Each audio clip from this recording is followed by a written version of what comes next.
Retrouvez Nanatsu no Taisai avec une nouvelle histoire et l'un des personnages favoris du manga, ainsi qu'une animation dont tout le monde est tombé amoureux, comme elle le mérite. Cette histoire doit être un mensonge ou bien apparemment non. Avec cette histoire qui va vous plaire, passant des 7 péchés capitaux aux 4 cavaliers de l'Apocalypse. Mais commençons depuis le début avec Perceval, un garçon de 15 ans qui aime chasser des oiseaux comme celui-ci avec l'aide de son grand-père, qui malgré son âge est un homme très puissant. Donc son petit-fils n'est pas en reste avec beaucoup d'agilité et de force. Cependant, cela n'a pas d'importance pour eux. Ils aiment simplement cuisiner, chasser un moment, passer du bon temps ensemble, faire des compétitions de sumo, les choses basiques pour être heureux. En plus de se préparer, car Perceval est à un jour de fêter ses 16 ans, c'est à cette date que le grand-père ainsi que le père du protagoniste ont quitté le nid pour découvrir le monde qui se trouve au pied de cette montagne très haute mais minuscule, un endroit où n'importe quel aventurier serait heureux. On peut y rencontrer des magiciens, des chevaliers, des sorcières et beaucoup de mystères, ce qui semble n'avoir aucune importance pour l'enfant qui veut simplement passer ses après-midi et ses soirées en compagnie de son grand-père. Il dit cela en partie parce qu'il apprécie le temps passé avec son vieux. Mais en réalité, et il ne peut pas le cacher, l'idée de parcourir le monde le fait rêver. À tel point que cette nuit-là, à force de trop réfléchir, il n'arrive pas à rester en place et finit par s'endormir dehors, devant la maison. C'est là qu'il voit un chevalier approcher sur une barque fantôme. Cela l'impressionne, lui qui n'a vu que des nuages toute sa vie. Il se présente, attention à ce détail, comme le chevalier sacré Ironsid qui est à la recherche d'un vieil ami nommé Bergis, justement le grand-père. Alors il le laisse entrer. Cependant, il ressent une aura étrange chez ce type. Et grâce à un pressentiment, au lieu d'admirer la barque, il sait qu'il doit rentrer chez lui. En effet, le chevalier retrouve son grand-père, et en le voyant utiliser une arme sacrée pour couper de la viande, il le reconnaît comme ce compagnon avec qui il s'est enfui de son maître il y a 16 ans. Et le vieil homme lui répond que c'est eux qui l'ont trahi, déclenchant un combat épique. Cependant, le chevalier est bien plus puissant que lui avec ses attaques en X.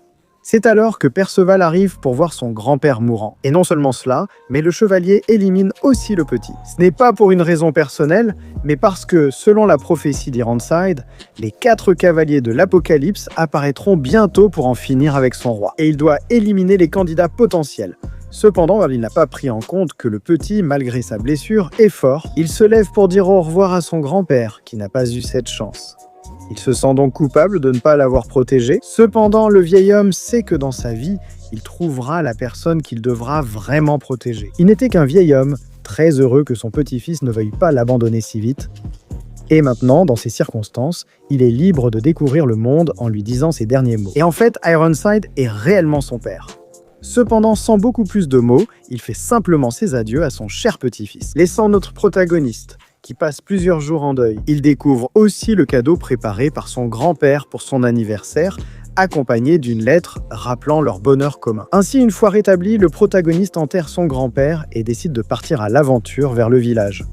Cela lui prend plus d'1 jour et demi pour atteindre la terre de la chère Britannia. Ça vous dit quelque chose? Et voici un peu d'histoire, car cette terre, comme les fans le savent, a été divisée par la grande guerre entre les démons et les anges, qui s'est terminée grâce à un groupe de bêtes appelé les 7 péchés capitaux. Et maintenant, nous nous retrouvons dans la même Britannia, mais 16 ans plus tard. Et c'est ici que Perceval, un peu perdu, rencontre ce renard qui semble ne pas le comprendre, mais auquel il s'attache. Et il le suit jusqu'à tomber sur ses archers qui s'entraînent à leur tour et qui, sans s'en rendre compte, ont un spectateur très enthousiaste devant leur travail. Malgré tout, le plus rusé du groupe, Donnie, profite de sa naïveté et lui fait le coup de faire disparaître ses affaires pendant qu'il s'enfuit. Les 2 autres savent donc parfaitement que ce qu'ils font est mal, surtout que ce garçon semblait si seul. Cependant, avant qu'ils ne puissent revenir, le prota les rattrape et de façon naïve, il apprécie beaucoup le tour de Donnie.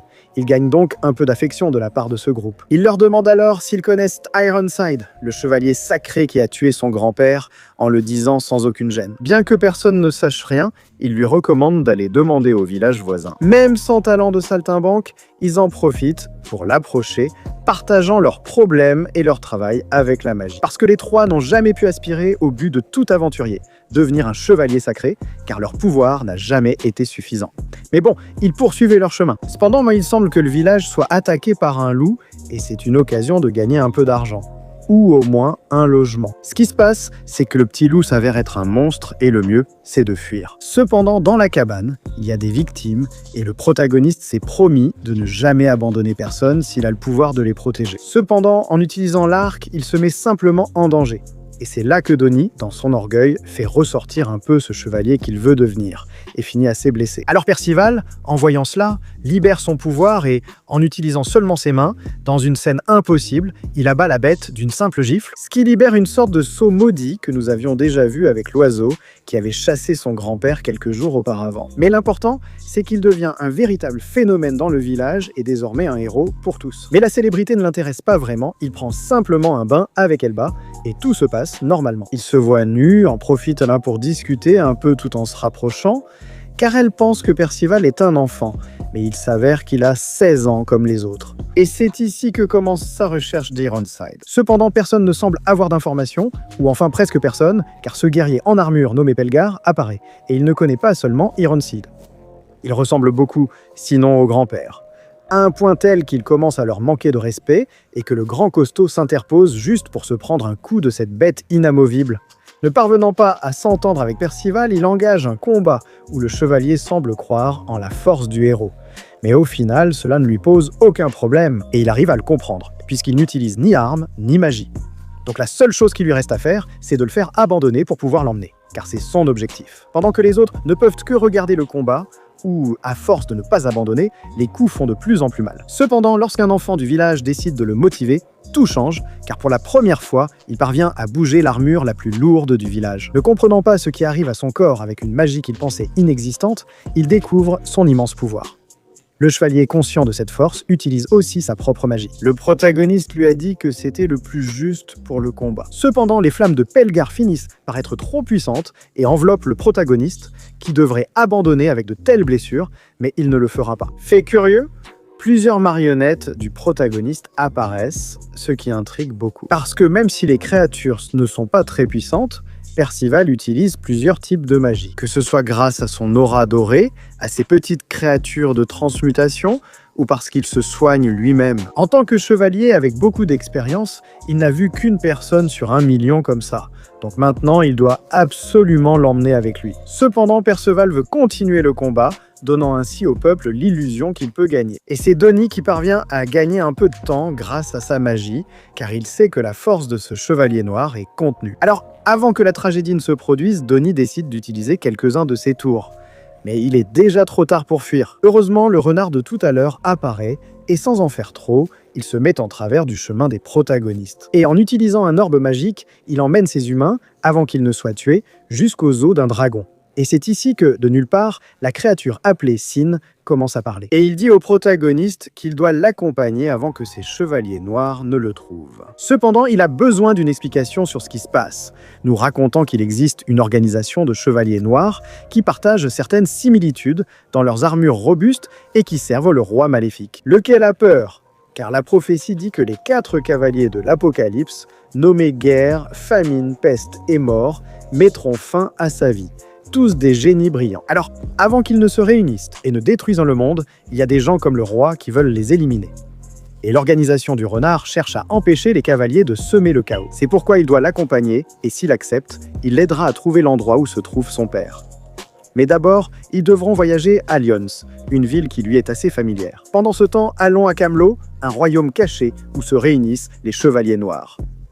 Et leur chef leur donne plus d'indices sur les cavaliers, comme le fait qu'ils sont des adolescents qui possèdent certains traits de pouvoir et des physiques bien particuliers, avec des coiffures un peu hors du commun. Ce qui rappelle à Ironside, qui est présent son fils, dont il n'a pas vraiment vérifié s'il lui avait ôté la vie. Quelque chose que Pelgar considère comme un gâchis, puisqu'il pourrait former le petit pour en faire un allié avec tout ce pouvoir. Cela crée une tension entre ces deux-là, car le père doit éliminer Perceval. Par fierté envers son roi, ce qui lui fait même perdre tout sentiment pour ce fils qu'il a. De plus, il craint son pouvoir étant le cavalier le plus susceptible de détruire ce monde. Mais il pourrait aussi n'être qu'un enfant s'amusant à poursuivre tout ce qu'il voit. Bon, voyons voir, il se perd même dans une forêt où les fées remarquent qu'il est entré. Pendant ce temps, Donnie et Shin, à la recherche de nourriture, rencontrent cette géante qui, pendant sa prière, parle avec l'humain. En effet, dans la forêt où elle vit, il y a dernièrement des créatures inquiétantes. Précisément celle que chasse Percival pour le dîner. Le problème, c'est qu'il entend des cris dans une petite maison et en enquêtant, il trouve cet otage qu'il parvient à libérer et qui s'échappe sans problème. Cependant, il y avait quelqu'un derrière et celui-ci en profite pour endormir le protagoniste et remplacer le sujet d'expérimentation qu'il lui a pris. Avec un visage assez macabre, puisque le type connu sous le nom de Nassiens était le responsable de tout le chaos dans la forêt. Et ces créatures mutées, et c'est quelque chose que craignent aussi bien les fées que la géante. Car ce type est connu sous le nom d'herboriste. Dément, parce que ses expériences sur des créatures vivantes sont les plus macabres. Pendant ce temps, ses compagnons Donnie et Shin le cherchent, effrayés par tout ce qu'il pourrait lui faire. Ce type appelé Natsiens avec ses potions, surtout avec la mauvaise réputation qu'il a à cause de toutes les créatures. Même si, cela dit, la géante ne semble pas vraiment d'accord avec ça. Pendant ce temps, le protagoniste à moitié nu est prêt pour les expériences, pour lesquelles Natsiens lui a enlevé ses vêtements. Parce que ses habits contiennent une charge magique cachée. Attention à cela, en fait il reçoit des doses de potions que son corps assimile instantanément, tout comme leurs effets. Ce qui excite l'herboriste, qui a maintenant le sujet d'expérimentation parfait. Cependant, quelque chose cloche, car le type est plus calme qu'il n'y paraissait. En fait, il est très empathique. On peut lui dire qu'il l'a pris en otage, car il l'a attaqué en premier chez lui, comme l'avait fait la fée précédente. Et son regard de vieux pervers, il l'a depuis qu'il est enfant.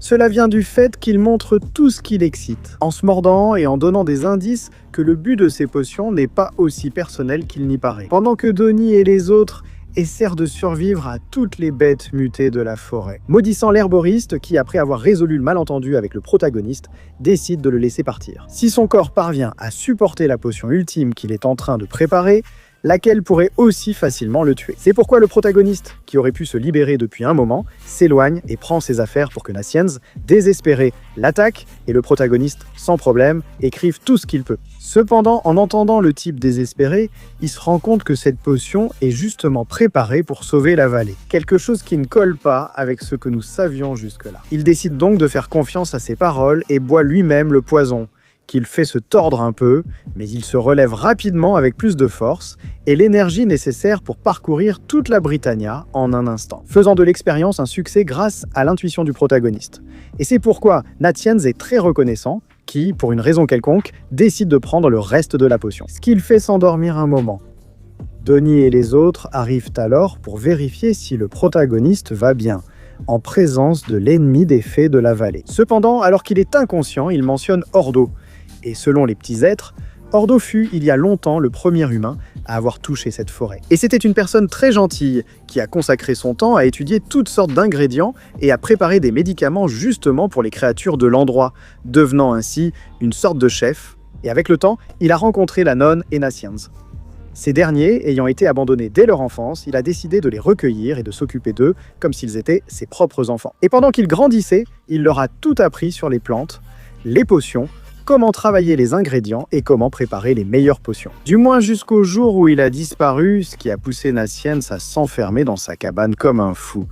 Donc il y a pas mal de mystères. Mais ici, l'herboriste commence déjà à reprendre conscience et il voit que l'état de la vallée empire, alors il doit utiliser sa préparation. Même si les fées du coin ne le laissent pas faire en l'attaquant sans réfléchir. Donc Perceval est le seul à le défendre, lui donnant confiance avec l'expérience qu'il a en cours. Alors, lorsque le brouillard toxique commence à se répandre, éliminant toutes les créatures, Nassiens utilise sa capacité venimeuse, qui consiste à assimiler n'importe quel liquide qu'il absorbe et à le répliquer avec son pouvoir. Il le répand instantanément. Dans toute la forêt, cela commence rapidement à avoir un effet positif sur toute la vallée, y compris sur les créatures transformées. C'est la raison pour laquelle tout le monde l'a accusé. Mais il ressent aussi de la culpabilité à ce sujet. Et c'est que son père lui a appris que pour comprendre les poisons et trouver le remède aux maladies, il doit travailler avec les maladies elles-mêmes. Même s'il devrait se sentir comme la pire personne jusqu'à présent, Grâce à son travail, il a pu renverser la situation. Donc les choses se calment pour le moment, tandis que Percival se fait une sacrée coupe mulet et il ne reste plus que les faits. Il s'excuse pour toutes les rumeurs qu'ils ont répandues sur l'herboriste et celui-ci leur dit que le véritable héros, c'est le protagoniste. Dans son innocence, il savait le risque qu'il prenait pour accomplir cette tâche. Cependant, le renard, grâce à ses sens, se rend compte que le poison est encore répandu sur la terre et la source. C'est une fissure dans la montagne, assez suspecte, d'où émerge une créature désagréable et déformée, dans le pur style des Titans. Il s'avère que c'est le maître Ordo, qui semble très agressif mais qui attire Nascience, que sa sœur arrête heureusement au dernier moment. En effet, le corps de cette bête produit la toxine qui a contaminé la vallée. Cependant, le garçon ne peut pas le comprendre en se rappelant l'amour de sa mère pour les créatures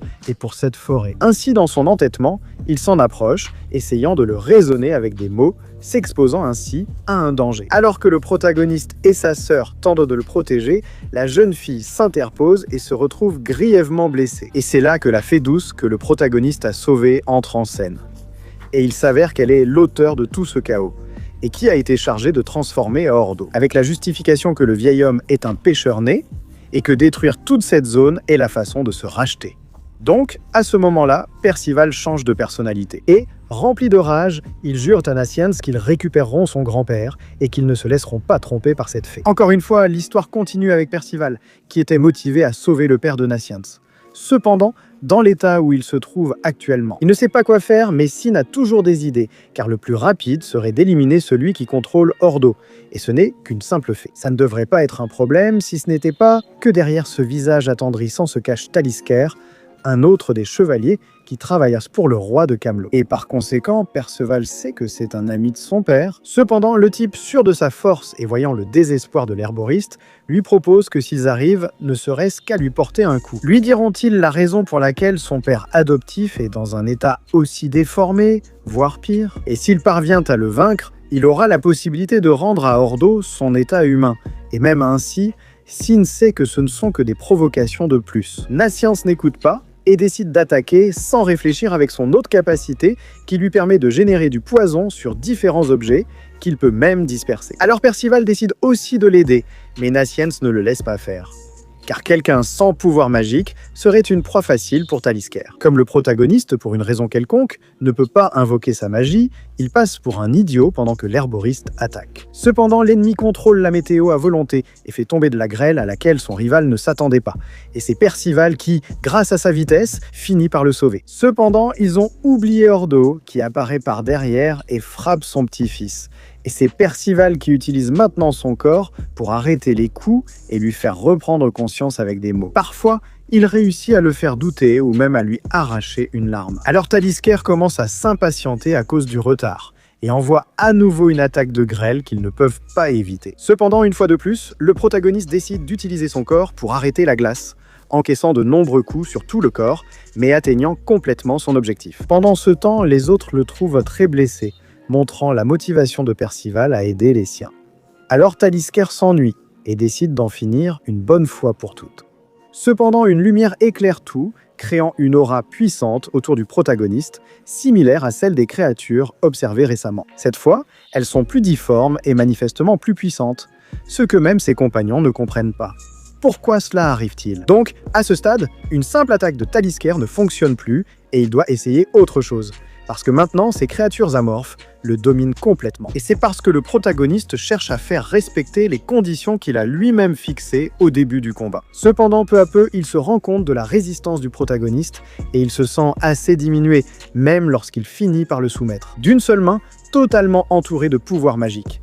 Il n'a d'autre choix que de dire la vérité sur ce qu'il a fait à l'herboriste, sachant que tout le monde connaissait l'amour qu'il portait à la forêt. Car, pour Talisker, et plus généralement pour tous les chevaliers au service d'Arthur, les humains qui consacrent leurs efforts à aider d'autres races que les humains eux-mêmes commettent un péché. Et ils ont fait plusieurs avertissements à ceux à bord, dont, bien qu'il les ait entendus, il n'a prêté attention à aucun. Et il a fini par recevoir ce châtiment comme une bête consumée par des impulsions obsessionnelles, l'obligeant à attaquer la vallée qu'il avait lui-même protégée pendant si longtemps. Avec la conviction claire du chevalier que ce qu'il fait est juste, et pas seulement pour lui, mais aussi pour son roi. Quelque chose qu'un enfant ne comprendrait clairement pas. Alors maintenant, le type disait invoquer son pouvoir de foudre, convaincu que cette fois il mettra fin au combat. Cependant, Perceval de sa main saisit les éclairs et les retourne contre son ennemi qui ne comprend pas ce qu'est cet enfant. Jusqu'à ce qu'il réalise que la description des cavaliers de l'Apocalypse correspond exactement à celui aux cheveux d'oiseau. Alors maintenant, il décide d'utiliser son pouvoir sérieusement, car c'est l'occasion d'éliminer la seule menace qui pèse sur les plans de son roi. C'est pourquoi Sin s'en rend compte. Et maintenant qu'il comprend que la magie du protagoniste semble s'adapter à ce qu'il pense, il lui fait recréer l'arme parfaite. Et c'est ainsi que Perceval, en se rappelant de ses anciens exploits avec son grand-père, il recrée cette grande épée qui neutralise facilement l'attaque de Talisker. Comprenant que s'il y a 4 de ces monstres, ce sera très difficile pour ses compagnons. Car dans son cas, il est déjà presque mort, même si le prota ne contrôle toujours pas vraiment le fonctionnement de sa magie. La nonne se réveille, surprenant tous par sa nouvelle couleur de peau et la raison de sa survie. Cependant, Sin sait que les géants de naissance ont la capacité de rendre leur peau entièrement métallique. Et c'est ce que la jeune fille a utilisé pour sauver sa vie au bon moment.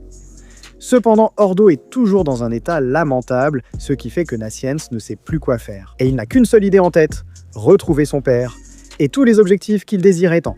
Cependant, avant qu'il ne puisse devenir triste, pleurer et tout, le protagoniste et Sin, il trouve cet objet à l'apparence assez étrange que Talisker a laissé avant de mourir et qu'il décida de détruire, libérant ainsi la malédiction qui retenait l'herboriste. Et cela fait le bonheur de tout le monde. Surtout pour l'antipathique Nascience, qui pour la première fois montre son bonheur, sans se soucier de rien, donnant une leçon importante au protagoniste, qui plus tard n'hésite pas à le défendre avec ses amis. Pendant ce temps, Sin nous explique que le bâton étrange de Talisker s'avère être l'une des reliques du chaos, dont chaque chevalier en possède une et qui représente la plus grande malédiction de leur pouvoir. C'est pourquoi ici, Percival décide que maintenant, il ne suffira plus de botter les fesses de l'assassin, son grand-père, mais qu'il s'occupera aussi d'aider toute personne souffrant à cause de ses chevaliers et de leur bâton du chaos.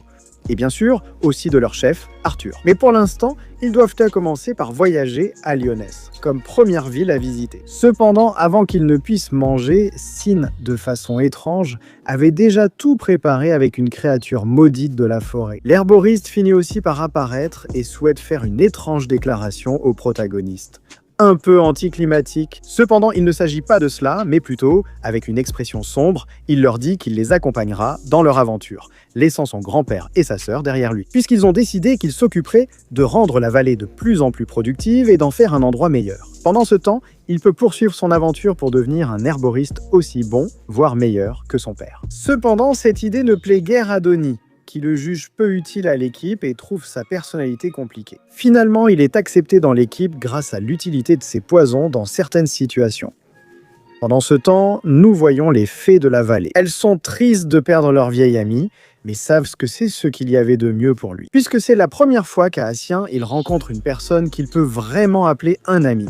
Et cela se voit dans son expression de bonheur. Cependant, l'histoire continue et dans un village éloigné. Ironsid est réuni avec le duc du lieu, qui essaie de le convaincre de l'importance de trouver l'un des fragments du cercueil de l'obscurité éternelle caché dans ce village, et qui servira aux chevaliers sacrés pour éviter une catastrophe imminente dans le village. Cependant, c'est là qu'intervient Anne, la fille du duc, qui possède la capacité cachée de savoir quand quelqu'un ment. Et même si son père est le premier à le faire pour défendre sa ville, Ironside est totalement corrompu par le mensonge. Alors, lorsque celui-ci essaie directement de lui proposer d'être l'épouse de son fils, on voit le dégoût sur son visage, donc son père met fin à la situation. Pendant ce temps, nous retrouvons les protagonistes qui survivent dans la Grande Vallée et Perceval, qui essaie de contrôler son pouvoir, aussi instable et imprévisible que lui. Pendant ce temps, dans son sac, il y a le vieux couteau de cuisine de son grand-père. Il est évident pour tous que c'est une épée magique dont la puissance pourrait être immense si elle appartenait à un chevalier sacré. Ils doivent désormais se concentrer sur leur voyage vers Léon, où se trouve l'entrée de Camelot, des lieux disparus pour les gens ordinaires. Cependant, si Shin le dit, le protagoniste lui fait entièrement confiance. Cependant, comme ils n'ont pas les merveilleux orbes de téléportation qui, d'ailleurs, ont été créés par un personnage qu'ils connaissent et que nous connaissons sous le nom de Merlin. Pour l'instant, ils doivent trouver le sorcier le plus proche qui peut les fabriquer. Ils arrivent dans ce village où les créatures du protagoniste, disons, décident de déterrer cette étrange pierre tombale qu'ils ne comprennent pas au début. Quand Anne les accuse de voleurs et d'alliés d'Ironside, l'incompréhension générale rend la situation tendue.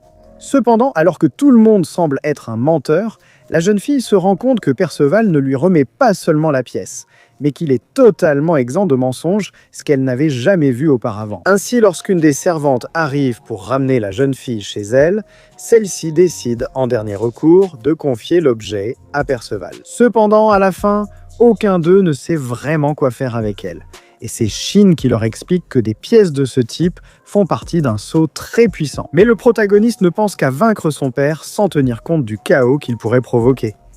De plus, son pouvoir n'est toujours pas à la hauteur d'Ironside. Donc pour l'instant, ils attendent simplement une réunion le soir, où le chevalier sacré explique l'importance de retrouver la pièce manquante du cercueil. Pendant ce temps, les protagonistes se contentent d'observer, car selon le rouge, activer le cercueil est la seule chose qui peut sauver les villageois du désastre qui approche. Cependant, Shin sait que tout cela est un mensonge. En voyant la pierre, puisqu'il s'agit d'un sceau qu'ils ont utilisé il y a 16 ans pour sceller les démons lors de la Grande Guerre, ce qui a coûté 16 âmes, si Ironside cherche à l'activer, il doit suivre le même processus, probablement avec les âmes de ces pauvres villageois. Alors Anne, qui sait aussi qu'il ment, l'humilie devant tout le monde et finit par révéler son pouvoir. Ironside la considère alors comme un danger potentiel pour son roi. Alors, avec toute cette agitation, le mieux pour les protagonistes est d'en profiter pour s'échapper. Cependant, malgré la colère qu'il ressent envers son père, Perceval ne peut pas abandonner la jeune fille. C'est pourquoi il se montre à son père, qui le méprise comme toujours, et emmène Anne dans un endroit sûr où ils peuvent s'organiser et mettre la pièce en sécurité. Mais il est trop tard quand la servante vue plus tôt se révèle être le familier d'Ironside, et elle parvient à s'échapper, complétant ainsi le saut qui déclenche maintenant un véritable chaos. Et ils ne peuvent pas simplement s'enfuir, car tout le village risque d'être massacré, puisque le duc n'a plus son familier. Ils entament librement le rituel, libérant de nombreuses ombres avides de sacrifices. Elles se dirigent alors vers la ville, désormais envahie de créatures amorphes. Et alors que Shin semble vouloir s'occuper de cela, ce en quoi Perceval a une confiance aveugle, les autres lui font également confiance, surtout parce qu'ils doivent s'occuper du chevalier. Même distrait par le rituel, personne n'échappe à son aura bestiale, semant la terreur chez tous, sauf chez Perceval, qui se lance à l'attaque. Cependant, la magie qui avait été si utile auparavant se retrouve humiliée par la puissance de son père, qui n'a pas de rival, même en n'utilisant qu'une seule main. Ainsi Donnie, à l'idée de mourir de cette façon, préfère prendre la fuite, ce que Perceval ne considère même pas. Et il continue d'attaquer, cette fois en unissant ses forces avec le reste de ses compagnons, comme Anne, qui a une grande habileté à l'épée, ce qui, malgré tout, n'est toujours pas suffisant. Mais nul ne prévoyait que Nascience ait mis du poison sur l'épée de la jeune fille. Et cela parvient à atteindre l'ennemi, ce qui réduit considérablement sa mobilité et ne fait que le rendre encore plus furieux. Et maintenant, ses attaques uniques se transforment en une pluie de X acérés. Pendant ce temps, Donnie, face à la situation critique du village, se rend compte qu'il ne peut pas simplement fuir, avec autant de gens souffrant à cause des démons agissant contre leur volonté. Pendant ce temps, au château, l'équipe survit grâce aux soins de Perceval. À ce moment, son père commence à le torturer et lui explique avoir tué le grand-père parce que son roi le croyait l'un des cavaliers et qu'il devait obéir, mais aussi parce que le grand-père lui avait volé un objet important autrefois. Cependant, il sait qu'à ce moment-là, il s'est trompé de cible et il continue de l'attaquer brutalement. Il sait que son fils est le vrai cavalier qu'il cherchait et doit désormais le tuer pour que les plans du roi aboutissent. Alors il le transperce avec une épée, tandis que personne ne peut rien faire pour le sauver. À peine Inasians récupère-t-il le corps, et même avec Linda lui donnant à boire, la potion améliorée n'a aucun effet, laissant une situation pesante. Un enfant tué par son père quelques jours après que celui-ci a tué son grand-père. Glauque, ce nom. Pendant ce temps, Donnie, après avoir aidé au village, rejoint le château pour soutenir ses compagnons. Là, sans raison apparente, une créature de guérison du protagoniste surgit, bien que son maître soit décédé. Ironside ne s'y attendait pas et décide de l'achever avant que cela ne devienne dangereux. Mais ce n'est pas si simple. Grâce à Inasiens et à Anne, qui refusent de laisser mourir la seule personne authentique qu'elle ait rencontrée. Pendant ce temps, des créatures surgissent partout dans la zone. Tout cela pendant qu'Anne, maintenant avec sa nouvelle entaille en cadeau, défend la situation du mieux qu'elle peut. Même si Ironside attaque encore, il n'est pas aussi efficace face à la démonstration du protagoniste. Voyant sa puissance croître si vite, Il sait qu'il est trop dangereux de le laisser vivre et doit l'éliminer immédiatement. Cependant, le pouvoir de Perceval fonctionne grâce à la motivation non seulement de son grand-père, mais aussi de ses propres compagnons, nommant cette capacité Hope. Pendant ce temps, les démons commencent à amener et attaquer les villageois. Malgré la distraction de Donnie, un guerrier surgit soudainement. Utilisant des couteaux avec une grande habileté, il élimine sans difficulté chaque démon qu'il rencontre, l'un après l'autre, sans même faire d'effort. Pendant ce temps, le familier d'Ironside ne peut rien faire d'autre que regarder tout le plan de son maître s'effondrer jusqu'à ce que vienne son tour. Ainsi, les protagonistes interprètent que cela est dû aux alliés que Shin a obtenus. Et c'est ici que la situation change car le chevalier sacré commence à accepter l'échec de son plan. Et comme cela, c'est un déshonneur pour son roi qui va probablement finir par le tuer.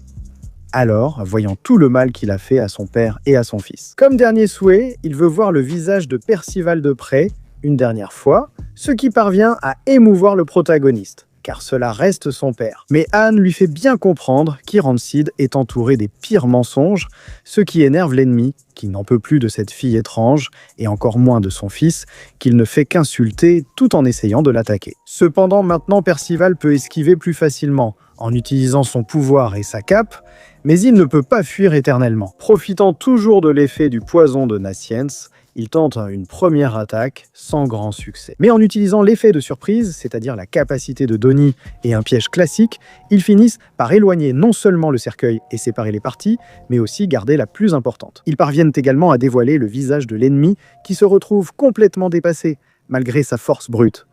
Il admet que Percival s'en est très bien sorti. Cependant, il sait aussi qu'il ne fait que retarder un peu la chute imminente de Lyonesse, qui finira par remettre de l'ordre à cet endroit. Avant qu'il ne puisse continuer à se battre, un autre chevalier nommé Morlange l'interrompt, lui disant qu'il y a des priorités pour l'instant. Et dans ce cas, il y a un guerrier inconnu dans la ville qui, d'après ses attributs, pourrait être associé aux 7 péchés capitaux. Quelque chose qui ne leur convient pas du tout, et avec un regard de haine envers son fils, ils doivent se retirer, nous laissant avec la faim et une victoire pour l'équipe qui n'en peut plus. Cela dit, le père d'Anne ainsi que les villageois remercient pour tous les efforts fournis, surtout grâce à cet allié qu'ils ont obtenu. Saint qui, de manière suspecte, après être revenu, a inventé une excuse sur la façon dont il a réussi à l'appeler. En tout cas, la tranquillité s'empare des lieux, tandis que Percival ne pourrait pas être plus heureux.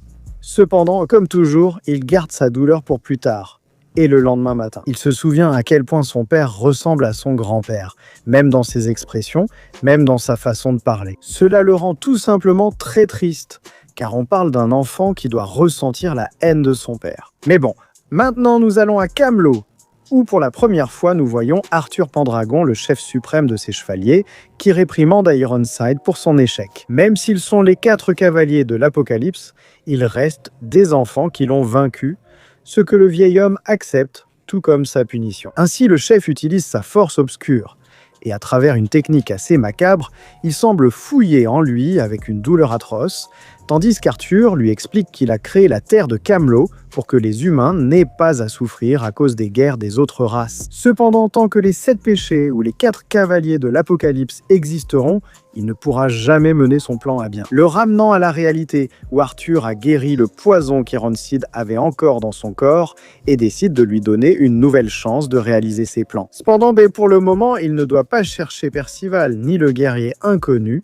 mais simplement trouver la jeune fille qui sera sa future épouse. Et cela a-t-il un rapport avec le fait qu'il peut anticiper ses ennemis? Pendant ce temps, après que les protagonistes ont reçu les remerciements du duc, celui-ci leur raconte quelque chose de plus sur Ironside. Il a été le compagnon d'armes de sa femme quand ils étaient chevaliers sacrés, et elle a toujours vanté son camarade. Son incroyable sens de la justice et la gentillesse qu'il a toujours eue, dont il ne reste plus grand-chose aujourd'hui. Mais ils sont interrompus, car Anne apparaît avec un nouveau style, et pas seulement de coiffure, pour suivre les traces de sa mère en tant que chevalier sacré. Et comme son père sait qu'il ne peut pas l'arrêter, il la confie à Percival, qui est la personne idéale dans cette situation. C'est ainsi qu'une super équipe voit le jour, et elle y est plus que la bienvenue. Pendant ce temps, le plus difficile est l'adieu avec son père, qui a tout de même beaucoup confiance en elle. Alors ils se réunissent, tous, prennent leurs valises, et se dirigent vers Léon. Mais Percival ne peut pas se sentir tranquille face au destin qui l'attend, celui de détruire le monde entier. Mais c'est Shin qui le calme en lui disant qu'il doit simplement devenir plus fort et s'opposer à ce futur qui l'attend. Et s'il a besoin de soutien pour cela, il a ce formidable groupe d'amis qui l'accompagneront dans la décision qu'il prendra. En plus, ce gamin est vraiment doué, ça on ne peut pas le nier, Mais bon, dès le début du voyage vers Lyonesse, on se rend compte que le cheval pourri qu'il a, qui est un cadeau de son père, c'est le moins cher et le plus lent qui existe. Cependant, c'est la seule compagnie que la fille a eue depuis son enfance, ayant une personnalité compliquée pour se faire des amis, même si maintenant elle en a, et de très bons. Cependant, le petit cheval est assez compliqué et ne peut parcourir 1 kilomètre sans tomber dans le coma. Et ils doivent arriver à Lyons, un endroit qui lui rappelle quelque chose, car c'est la demeure de ses idoles, les 7 péchés capitaux. Et c'est là qu'il compte réaliser son rêve de rencontrer le séduisant Méliodas, dont il possède même une des affiches de recherche. Il va être surpris en découvrant le nain. Mais bon, elle propose de choisir un chef, et comme aucun des autres ne remplit les conditions, à peine un peu. Donnie, qui est aussi un bon chef, elle se présente comme la meilleure option. Cependant, même si elle a le titre, Shin reste toujours le plus stratégique. Et ils tracent rapidement un chemin vers Lyons, où ils évitent une forêt dans laquelle ils pourraient facilement mourir. Mais en allongeant un peu le récit du voyage, ils arrivent d'abord dans un village appelé Kant. Et là, nous allons un instant dans l'une de ces tavernes et faisons la connaissance de Hauser. Il semble n'être qu'un simple ivrogne, mais il s'avère qu'il est en réalité le chef actuel des chevaliers sacrés de Lyon. Et en plus, c'est l'oncle de Donnie qui, il y a longtemps, entraînait lui et son frère Edrin pour qu'ils deviennent de grands chevaliers. Mais si aujourd'hui l'un d'eux est artiste de rue, il doit bien y avoir une raison.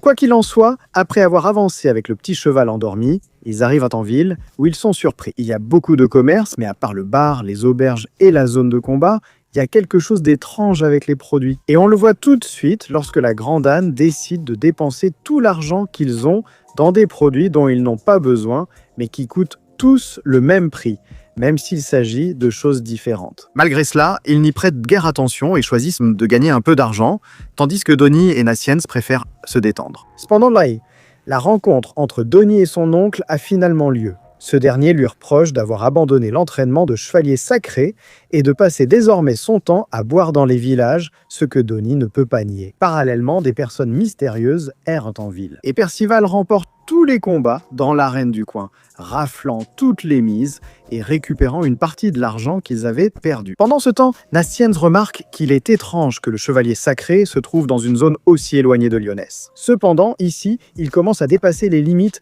avec son neveu parce qu'il sait qu'il a ce don. C'est un danger s'il tombe entre de mauvaises mains. Et il ne lui ferait pas confiance, lui rappelant qu'il n'a jamais rien accompli dans sa vie. Et sa mère, qui étant morte, serait tout aussi déçue. Il va même jusqu'à le frapper en étant ivre. Alors toute l'équipe se réunit à la taverne, pendant que Donnie ne peut que fuir, assez bouleversé par ce qui s'est passé. Et comme Hauser prend l'argent à ceux qu'il considère comme de simples gamins, ces derniers commencent aussi à s'énerver et décidera de régler la situation, avec un bon combat. Mais qui peut tenir l'alcool le plus longtemps? Dans une séquence où Nassiens semble très confiant dans ses capacités, il explique aux autres qu'il a déjà découvert ce qui se passe dans cet endroit. Et en fait, tout le commerce de Cannes repose sur des objets marqués ou fabriqués sur commande, et la vente de ceux-ci à des prix similaires. Ce qui n'indique qu'une seule chose, vu le style de ses habitants: tout le monde ici est un voleur. Et même si Hauser est aussi arrivé à la même conclusion, il est déjà trop tard, car ils sont encerclés. Et maintenant, ils se retrouvent face à leur chef, qui s'avère être l'autre apprenti du chevalier sacré, Edrin. Ils sont encerclés par une foule d'ennemis qui avouent avoir pris le contrôle de la ville, désarmant tous les aventuriers qui s'en approchaient, y compris maintenant le grand Hauser. Mais cela leur fait comprendre qu'il leur faudra plus que lui enlever ses armes pour le vaincre. Il dit cela avec une présence imposante,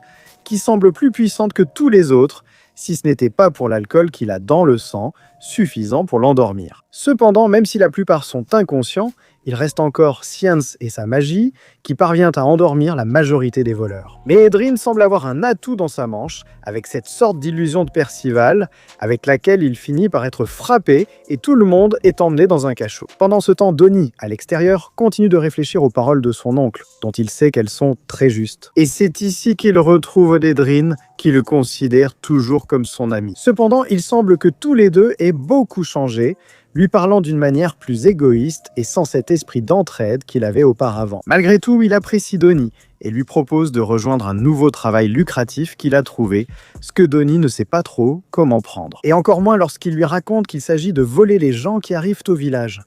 Il se contente donc d'être heureux de l'avoir salué et décide de chercher Percival. Cependant, Edryn lui dit qu'il les a tous enfermés et cela met le guerrier très en colère. Cependant, il ne peut rien faire en voyant l'arme secrète de son vieil ami, tandis que Gozer leur dit que ce lâche ne fera rien.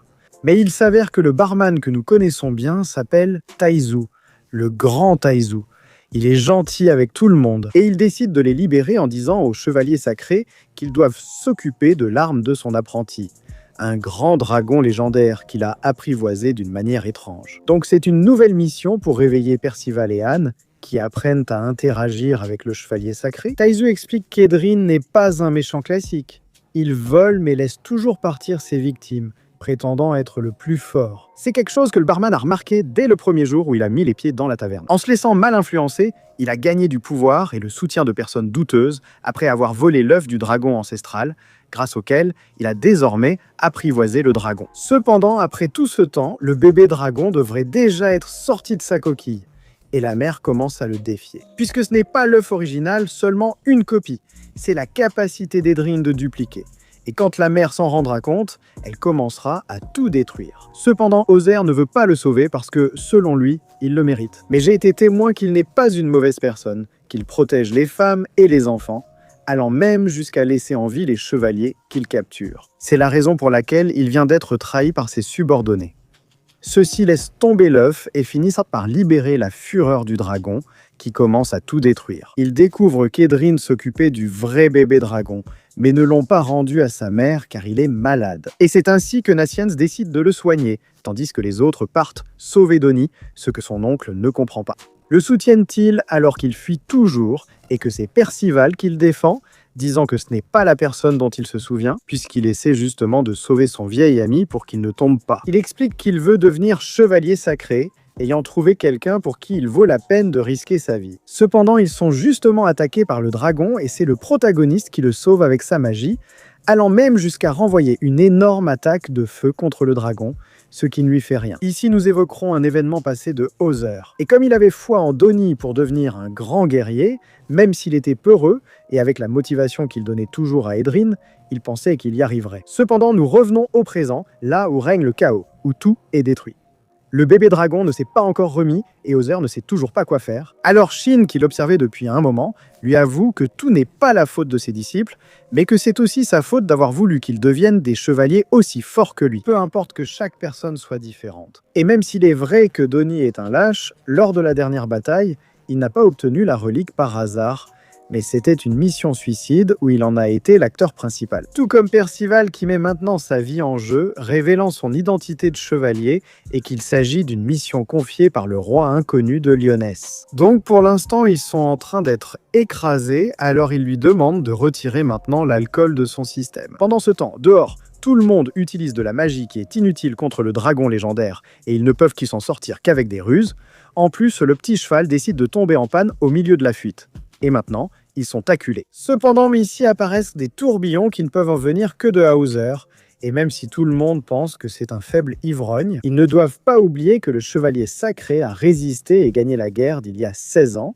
Ainsi, avec une grande habileté et des techniques qui ont leur propre nom, il finit par dominer la bête avec ce gigantesque cyclone, gagnant le respect de tous, surtout celui de Percival. Il s'émerveille de tout et maintenant il veut devenir chevalier sacré comme lui. Pendant ce temps, à Assien, il parvient à faire apparaître le bébé dragon et à le réunir avec sa mère, ce qui la rendait inquiète. Mais pour des raisons de sécurité, il s'occupe de protéger la ville et c'est là qu'Edryn veut repartir à nouveau. Cependant, son maître lui rappelle tout le mal qu'il a fait, tout en lui donnant un grand coup de poing. Tout cela pour lui faire comprendre que la moitié de la faute lui revient pour lui avoir mis autant de responsabilités. Quand Donnie a décidé de s'enfuir, cela n'a fait que le frustrer, alors il comprend qu'il est un mauvais maître. Et tous les deux doivent recommencer à zéro. Il s'excuse aussi auprès de Donnie, qui ne comprenait pas qu'il avait appris à apprécier sa vie de cette façon. Il vivait comme un lâche après que sa mère lui ait dit de vivre pour eux deux. C'est ce qui a changé après avoir rencontré Perceval et les autres. Il règle tout pour qu'avec son frère, ils puissent poursuivre leur objectif de devenir des chevaliers sacrés, et pour cela, il lui rend la relique. Mais pas sans l'avertir qu'aussi longtemps qu'il aura ce jeu, tous les disciples d'Arthur le chercheront, cherchant quelque chose, ce à quoi il n'est pas préparé, et il s'enfuit à nouveau. Cependant, Perceval décide qu'il gardera cet objet. Alors, avec un peu d'aide supplémentaire, Hauser finit par lui remettre l'arme qui l'accompagnera désormais. Shin réalise alors qu'il n'a pas encore informé son roi qu'il a trouvé le cavalier recherché. Il s'éloigne donc un peu du groupe, prend la forme du héros que nous avons vu il y a quelques chapitres et qui s'appelle Lancelot. Puis il envoie une flèche en direction de Léon. Là-bas, après un suspense incroyable et un mystérieux satésate, on découvre que c'est pour le roi Méliodas, qui est celui qui a été derrière tout ce plan pour sauver Percival, nous laissant avec une scène incroyable, pleine de nostalgie. Cependant, après l'apparition du capitaine Méliodas, nos protagonistes poursuivent leur aventure. Mais il est évident qu'ils ont besoin de se reposer, surtout avec le chemin qui les attend jusqu'à Léona. Bien que Percival semble seulement préoccupé de trouver un nom pour sa nouvelle et incroyable épée, jusqu'à ce que tout le monde tombe dans un sommeil profond, du moins jusqu'à ce que Shin soit dérangé, apparemment par une apparition, dans ce cas, une mystérieuse mariée qui lui sourit. Pendant ce temps, le renard n'arrive pas à distinguer de qui il s'agit, ce qui le laisse pensif. Mais le lendemain, ils cherchent à gravir la montagne qui leur permettra d'apercevoir la grande terre de Lyonesse. Ils réalisent qu'ils ne sont même pas à mi-chemin, avec encore 4 jours de voyage devant eux. Alors au moins, ils profitent un peu de la descente, Shin étant le seul à remarquer qu'ils sont surveillés. Et pendant que Percival arrosait les plantes, il tombe sur une sorte de village où tous les habitants sont des créatures assez sinistres qui ne s'expriment qu'avec ce sourire figé. Malgré cela, les deux plus idiots décident qu'il est bon d'aller saluer les inconnus, pendant que le vieil homme d'avant apparaît pour les avertir qu'ils ne doivent pas entrer dans une zone aussi dangereuse. Car la véritable identité de ces habitants est caché par le sceau qui entoure le village. C'est quelque chose qu'il aurait pu dire un peu plus tôt, car le duo intellectuel est déjà à l'intérieur. Tout comme Shin, qui, comme toujours, doit s'occuper de les protéger. Et c'est ici que Percival et Donnie tombent sur un tas de personnes sans âme. Du moins jusqu'à ce que ce vieil homme apparaisse, probablement le chef du lieu, qui décide de les accueillir comme ses invités, avec la nourriture locale préparée par ses villageois. Pendant ce temps, le chasseur, connu sous le nom d'Art, leur raconte davantage sur cet endroit qui est apparu soudainement il y a 10 ans et où, depuis lors, des gens n'ont fait que disparaître. Les aventuriers convainquent l'équipe du danger que courent leurs amis qui décident de prendre le risque et d'entrer. Quoi qu'il arrive, pendant que les protagonistes semblent profiter d'un bon repas et de boissons, ils sont accompagnés des regards tordus des villageois. Et ils ne soupçonnent que le fait qu'ils soient, curieusement, très silencieux, ce à quoi le vieil homme leur explique que c'est parce que leur dialecte est très différent de celui que tout le monde connaît. Et c'est ici que Shin intervient, essayant d'interroger le géant pour savoir s'il poursuit Percival ou sa relique, parce qu'il l'observait de façon assez louche. Cependant, le vieil homme reconnaît rapidement qui il est vraiment. Le renard lui demande de parler en privé, ce que le vieil homme accepte sans problème, tandis que Percival s'en fiche et veut juste continuer à manger. Cependant, comme nous le voyons immédiatement, il semble que cette nourriture n'est pas une origine très agréable et qui sait si la viande n'est pas trop familière. Pendant ce temps, le vieil homme semble avoir endormi Shin. Il ne reste donc plus que le reste de l'équipe, qui, avec le chasseur, cherchent à détruire le sceau du village en attaquant le noyau que l'on peut voir de l'extérieur et qui sert à dissimuler la véritable forme des créatures. Cependant, avec le chef dans les parages, ce sera trop dangereux, ce qui n'inquiète pas Nassien-Sian, à condition qu'il fasse confiance au chasseur, qui finit par leur révéler sa motivation à les aider. À eux, et à tous ceux qui s'approchent de ce danger, il explique qu'il a perdu son bébé il y a longtemps, dans un village qui a également été attaqué par des monstres, ce qui rappelle à la jeune fille la relation avec son père. Et en plus, en utilisant sa capacité, elle découvre que le type ne ment pas, alors il décide d'agir. Cependant, pour une raison quelconque, le chasseur ne peut pas entrer dans le seau et les laisse continuer seuls, pendant qu'il sert d'appât. Mais ici, Anne décide qu'il est temps de reprocher l'attitude désinvolte de Percival, qu'elle veut elle-même aider à changer. Surtout parce que le rêve du petit est de devenir un chevalier sacré. Cependant, la première personne qu'il rencontre est Adonis, se tordant de douleur, apparemment à cause de ce qu'il a pris, alors Anassiens décide de s'occuper de le soigner, pendant que la jeune fille doit continuer. Cependant, un peu plus loin, elle tombe sur Percival en train de se faire frapper, et même si elle a envie de l'aider, cela attirerait trop l'attention. Donc même si elle le souhaite, elle doit supporter et continuer son chemin. Et atteindre le noyau du seau en y laissant toute sa force et celle du cheval, ce qui n'est pas la même chose, tu sais. Pendant ce temps, tout près, Anassiens, avec des sorts assez basiques, parvient à calmer la douleur d'Adonis. En fait, il rencontre Percival et découvre, premièrement, qu'Adonis a seulement eu des problèmes d'estomac pour en avoir trop pris, Et deuxièmement, que Percival était simplement en train d'apprendre aux petits souriants du village à se défendre. En plus, le prota s'est fait un ami appelé Dolchomonte, car pour une raison quelconque, le prota peut comprendre et parler le dialecte de ces gens, comprenant qu'ils sont plus qu'aimables. Cependant, pendant que cela se passe, Anne parvient à déplacer la pierre, qui en tombant finit par se détruire complètement, et même si elle a failli mourir écrasée. C'est ici que tous les habitants du village retrouvent leur véritable forme, ce que nous connaissons comme des démons, surprenant tout le monde. Pendant ce temps, le chasseur apparaît et révèle sa véritable identité. Il est l'un des chevaliers d'Arthur qui, grâce à son équipement, peut maintenant éliminer les démons. Et c'est Anne qui s'est transformée. Il explique que quelque chose ne va pas, car ces créatures ne les attaquent pas. Même en voyant Dolchomonte, c'est tout le contraire de ce que le chasseur a dit à propos des créatures agressives et des bêtes tueuses. Fait important, ni Donnie ni Naciens ne savent de quelle race sont ces créatures, ils ne les ont jamais vues. Alors le vieux apparaît pour leur dire qu'avoir supprimé le sceau permet à l'ennemi de les envahir. Il fait justement référence à Art qui cherche à éliminer les démons qui restent encore. Britannia rappelant à tout le monde qu'ils étaient l'ennemi de l'humanité il y a 16 ans, ce qui surprend tout le monde. Cependant, le vieil homme mentionne que ce groupe, en particulier, ce sont ceux qui ont décidé de s'éloigner du combat et de vivre tranquillement, en paix. Mais il ne va pas accepter cela, et en utilisant une sorte de cage, il parvient à tous les enfermer, tandis que Perceval n'arrive pas à comprendre où ils ont emmené son ami. Et en le voyant de près, c'est là que le chevalier se rend compte que l'enfant est justement le cavalier qu'ils ont découvert il y a quelques jours. De plus, il possède une relique beaucoup trop importante. Et s'il considère les démons comme des alliés, cela ne fait que confirmer la prophétie selon laquelle il sera chargé de détruire le monde et qu'il faut l'éliminer sur le champ. Cependant, Anne s'interpose en lui disant que ce n'était pas le plan, une remarque qui parvient à l'affecter. Pourtant, il ne peut pas s'arrêter. Malgré tout, il n'est pas le plus habile, alors il décide d'appeler son compagnon, qui est cette créature géante, et pour couronner le tout, utilise de la magie de haut niveau. Percival se retrouve donc assez acculé, car son épée n'arrive pas à blesser l'ennemi, qui résiste énormément. Cependant, pendant que cela se passe, on voit que le petit cheval, en essayant de se cacher, tombe sur Shin, qui semblait auparavant empoisonné ou quelque chose comme ça, mais qui était simplement en train de dormir. Et c'est le moment pour lui, pour la 10e fois, de résoudre la situation.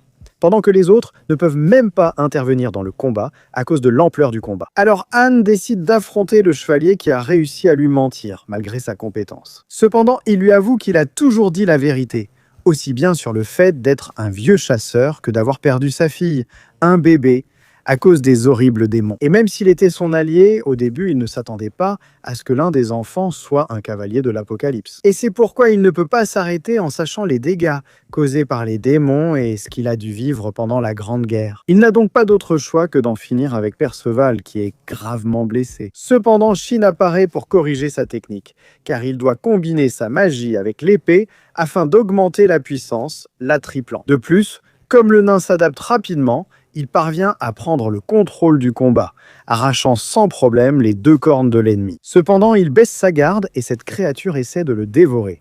Mais Naciens profite de l'état de la bête et, grâce à ses sorts, parvient à l'endormir. En sauvant le protagoniste pendant ce temps, le chevalier, n'ayant pas d'autre choix, finit par s'enfuir de l'endroit.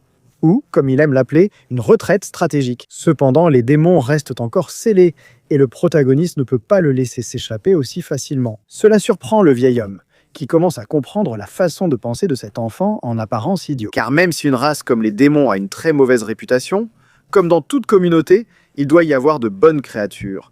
De la même manière qu'il y a de la méchanceté chez les humains. Comme son père, qui a assassiné son grand-père. Alors le vieil homme se demande à quel point la prophétie de ce cavalier est-elle réelle. En tout cas, tout le groupe arrive jusqu'au possible refuge de l'ennemi, qui s'avère être 7 grottes remplies de cristaux d'une qualité incroyable où il pourrait facilement devenir riche. Et on voit Donnie avec une grande confiance qu'il n'a que lorsqu'il y a des gens puissants à ses côtés. En tout cas, selon la science, et comme nous l'avons vu, le type n'est pas très doué au combat, ce qui serait un avantage pour eux. Mais il n'a pas non plus montré sa magie, qui pourrait être son atout caché. Et c'est à ce moment-là qu'il commence à entendre sa voix, reconnaissant qu'il n'est pas le plus fort, mais il découvre la vérité derrière lui. Et c'est un sort, un effet lent où toute créature dans un rayon de 50 yards autour de lui commence à remonter le temps, jusqu'à leur stade de bébé, quelque chose qu'ils ne peuvent pas éviter. Alors tout le monde commence à voir leur transformation vers un stade où ils ne pourront même plus utiliser la magie. En plus, leur attitude, leurs souvenirs et leur personnalité redeviennent aussi ceux d'un simple enfant. Et même si cela n'affecte pas Aang aussi rapidement que les autres, qui sont un peu plus petits. Tous auront le même destin et c'est l'occasion parfaite pour le chevalier d'en finir avec le cavalier de la mort, qui, même en tant que bébé, ne pleure même pas, c'est un gars solide. Malgré tout, il est très difficile d'en finir avec une créature aussi innocente, qui même sans rien comprendre, montre un attachement à l'épée, et une grande force pour ses 4 kilos. Et il ne renonce pas, essayant de se battre autant qu'il peut avec une tendresse abominable. Pendant ce temps, Aang, encore bébé, essaie aussi de l'arrêter. Mais même si cette petite fille lui rappelle sa fille à bien-aimée morte dans ses bras, c'est ce même traumatisme qui ne le laisse pas partir. Que quelqu'un d'autre vive quelque chose comme ça, et que selon la prophétie, c'est ce qui arrivera si les cavaliers restent en vie. Pendant ce temps, Perceval, toujours avec cet aspect, essaie de protéger la fille, quel champion, le petit. Et grâce à toute cette distraction, il gagne assez de temps pour que le vieil homme arrive.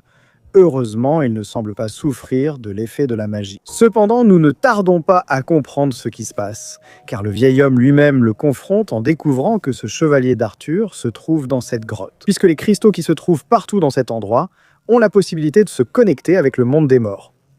Et c'est ce qu'attend le plus un père qui a perdu sa fille d'une manière aussi horrible. Il lui répond également que les effets de son pouvoir rendent 1 année de vie par minute.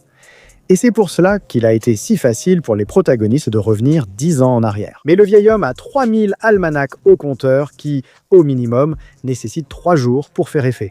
Donc évidemment, il n'est pas humain. Et il lui propose qu'il peut lui rendre sa fille pendant un certain temps s'il lève le sort qu'il a jeté sur les enfants. Le chevalier n'y croit pas vraiment, jusqu'à ce que la révélation arrive. Et en fait, le vieil homme cache en réalité sa véritable identité.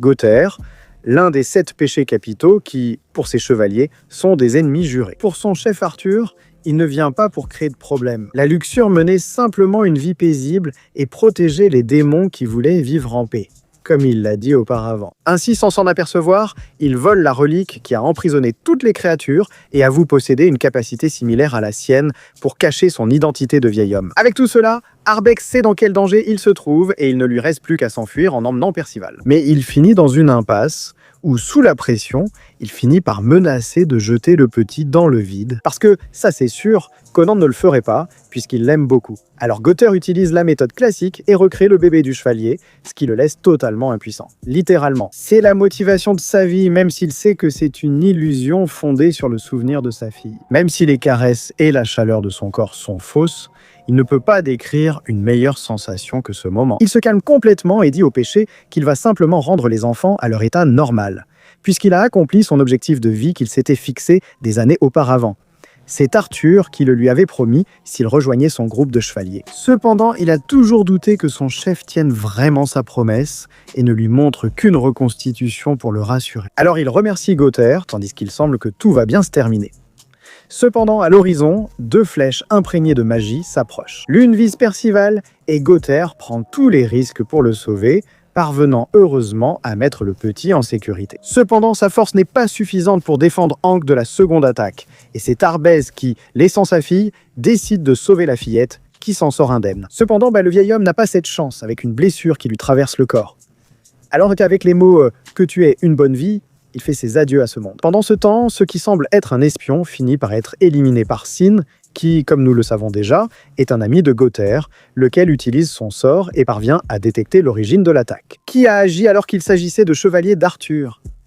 La luxure décide alors de leur offrir un bon cadeau de remerciement que l'ennemi n'attendait pas. Comme les chevaliers sont en train de discuter parce qu'ils n'ont pas réussi à éliminer les cavaliers, comprenant qu'ils vont maintenant les rechercher, ils doivent donc faire attention. Car Ironside Talis et Kerry Harbor ont perdu. Était-ce parce qu'ils ont sous-estimé ces enfants? Mais voici que la flèche de Gothaire apparaît, ce qui n'est pas très normal, et elle est contrôlée. Alors l'archère décide de contre-attaquer à nouveau, cependant il n'arrive même pas à la toucher, et au contraire, elle s'attache à son corps, ce qui au début ne semblait avoir aucun effet. Mais comme nous le savons, Gothaire peut contrôler l'esprit, ce qui le pousse à attaquer ses camarades qui analysent l'intérêt de ce type de magie. Quand c'est suffisant, ils éliminent leurs camarades. Le problème, c'est qu'un chevalier de plus ou de moins ne change rien. Ils savent seulement qu'il devra affronter les protagonistes de front, qui à ce moment-là se réveillent de leur sommeil sans vêtements, ce qui rend tout le monde assez nerveux. Et Perceval ne sait pas où se trouve l'objet pour libérer Dolcemonte. Cependant, Gutter a la situation sous contrôle, libérant instantanément sa communauté, qui peut maintenant continuer à vivre normalement et dont les habitants encouragent même Perceval à venir quand il le souhaite. Pendant ce temps, le péché raconte à Aang ce qui s'est passé avec le chevalier. Malgré ses mensonges pour la protéger, cela échoue. Et la fille, en quête de vérité, finit très mal, vu à quel point la vie d'Arb a été tragique. Pourtant, après avoir pleuré un peu et avoir été consolé par ses amis, ils doivent ensuite continuer leur chemin seuls.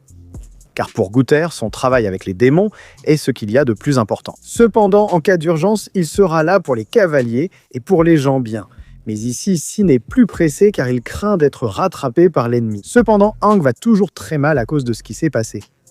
Alors, Sin a détruit le seul objet souvenir qui lui restait, car comme nous l'avons vu, ils sont très dangereux. Malgré tout, la fille s'énerve plus que d'habitude et commence à dire des choses assez dures, comme si en réalité le renard était du côté des gentils. Si elle n'est même pas capable de faire quoi que ce soit au combat, c'est essentiellement grâce à la stratégie du renard qu'ils sont arrivés aussi loin. Malgré tout, Sin finit par s'excuser, ce qui le fait se demander s'il est vraiment un fardeau. Heureusement, il parle avec Percy, qui dit toujours ce qu'il pense, et celui-ci est heureux simplement d'avoir sa présence à ses côtés.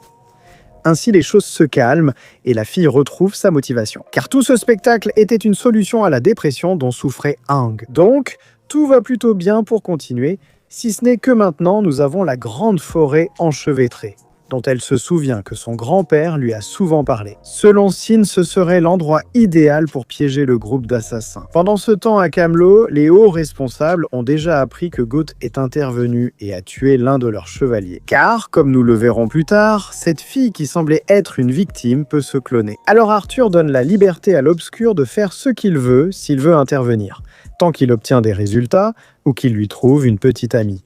Une demande étrange? En tout cas, les assassins arrivent dans la forêt et sentent 4 sources de magie, pensant que les protagonistes veulent les séparer. Les chevaliers restent confiants et vont chacun vers un lieu, ignorant que la magie vient de Mini Percival. Et les héros attendent dans une zone que les ennemis mordent à l'hameçon pour les éliminer un par un, en supprimant leurs traces. Grâce à une compétence de Shin, qu'il a d'ailleurs apprise dans la forêt des fées. Je vous laisse méditer là-dessus. Pendant ce temps, Nassiens goûte l'un des ingrédients qu'il a obtenus dans le village des démons. Et cela excite tout le monde. En tout cas, le premier chevalier tombe dans le piège, alors toute l'équipe l'attaque. Cependant, Peultip semble seulement s'intéresser à Percival, même s'il n'arrive pas à savoir lequel est Percival, tellement ils sont petits. Alors il libère simplement son pouvoir contre tout le monde. Grâce à la lévitation de Donnie, la situation reste simple et se conclut par une contre-attaque, reconnaissant la bonne tactique. Ici, il utilise sa sorcellerie et Shin les avertit de recouvrir leurs armes de magie. En effet, ce type peut faire en sorte que n'importe quel matériau ou objet perde sa résistance, ce qui rend ses coups beaucoup plus puissants, sans avoir besoin d'être le plus fort. Profitant du fait que Donnie doit maintenir l'arbre immobile, tandis que Percival qui se précipite est également blessé. Cependant, ici Nassiens brise sa garde et reçoit le coup. Il se rend compte que, grâce à l'ingrédient qu'il a pris, les effets de cette magie n'ont aucun effet sur lui. Profitant de son reflet, il renvoie l'attaque et donne à Percival l'occasion de prendre son adversaire par derrière, éliminant ainsi l'un des chevaliers. Mais il reconnaît que ce qui les attend sera difficile. Alors le héros utilise maintenant sa magie pour les déplacer à grande vitesse. Mais Sin lui reproche le fait que, en plus de les avoir soignés, il continue de défendre l'ennemi. Et pour Perceval, tuer n'est pas une option pour le moment, même s'il doit pousser un peu plus sa magie. Il va le faire, c'est ce qu'il est en train de faire en ce moment, perdant de la vitesse au passage. Pendant ce temps, il rattrape les 2 ennemis arrivant sur l'une des créatures du purgatoire données par Arthur. C'est ce que nous apprend Sin. Donc Perceval fait ce qu'il peut pour utiliser sa magie, cependant il utilise ce qui lui reste pour éviter qu'il ne meure en tombant. Laissant hors jeu le plus fort est Nassiens, qui commence à ressentir les effets secondaires du médicament. Ainsi, les 2 plus faibles s'en chargent, tentant d'abord de demander les noms, puis décident de passer outre. Cependant, il semble que Sin les connaisse très bien, lançant des noms, voire des détails qu'il n'est pas censé connaître. Enfin, ils finissent par se provoquer mutuellement, surtout Anne avec sa rivale, ce qui se termine en crépage de chignon. Pendant ce temps, Donnie est plus qu'effrayé parce que son rival est un géant, et son avantage de lévitation n'est pas suffisant. Avec l'explosion d'énergie de l'ennemi couvrant une vaste zone, information transmise par Sin, les filles utilisent toutes leurs compétences. Le renard explique à Anne que la faiblesse de la fille à forte poitrine est le bâton de pouvoir. En suivant ses conseils, il gagne un peu de terrain. En fait, au point qu'Anne parvient à retirer le bâton de son ennemi avec précision et elle libère son sort qui consiste à se cloner. Cependant, Anne n'hésite pas une seconde et grâce à son pouvoir lié au mensonge, elle la vainc sans problème. Pendant ce temps, Donnie, qui n'a que son couteau, ne peut s'empêcher de fuir, comme c'est toujours le cas avec Donnie.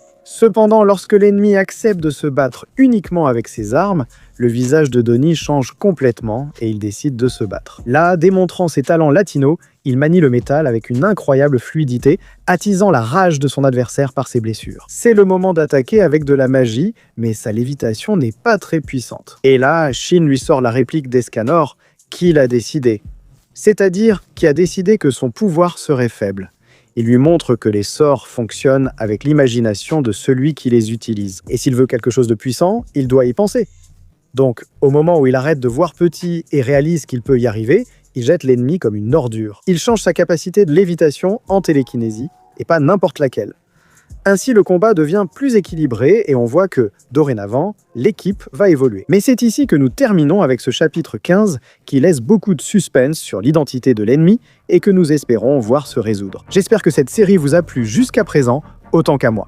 Très bientôt, nous pourrons en profiter sur Netflix. 400 commentaires pour les prochains épisodes. Et ouais, comme l'a dit mon père, je vous abandonne.